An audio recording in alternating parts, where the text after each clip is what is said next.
ख्वाजा आसिफ साहब जैसे लोग हुए तुम दोस्त जिसके दुश्मन उसका आसमां। तो यार इस बंदे को या तो आप कुछ ठीक ठाक किया करें, उसको कहेंगे शायद कोई वक्त ऐसा होता है उसका कि जब उसको सही बातें बोलते हैं, जब उस वक्त के इर्द गिर्द करके कुछ कर लें। हाँ। मैं तो किसी पे शक नहीं करता हूँ किसी मामले के अंदर। पाकिस्तान का क्या दुनिया का कोई न्यूक्लियर वेपन ये होता है अंडरग्राउंड रखा होता है।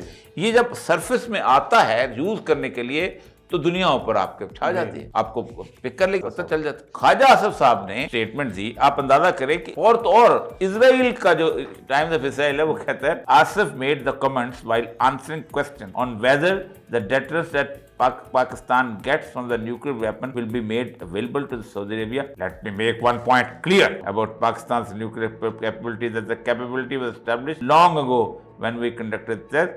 Since then, we have forces trained for what we have and the capability we possess will be made available to Saudi Arabia. या तो इसके ट्यून करें, आपको अंदाजा करें कि ये मैं आपको बताता हूँ कि जो उन्होंने स्टेटकॉम का जो उसके ऊपर स्टेटमेंट आई है। स्टेटकॉम बेसिकली स्ट्रेटेजिक जो है उसकी स्टेटकॉम ब्यूरो का है। Breaking Pakistan defence ministry has clarified that Pakistan Saudi strategic mutual defence agreement does not, और नॉट जो उन्होंने वो लगाया है कैपिटल वर्ड्स में, छोटी एबीसी नहीं बड़ी ABC, not include use of Pakistan nuclear weapons arsenal to for Saudi Arabia और रीजनल डिफेंस।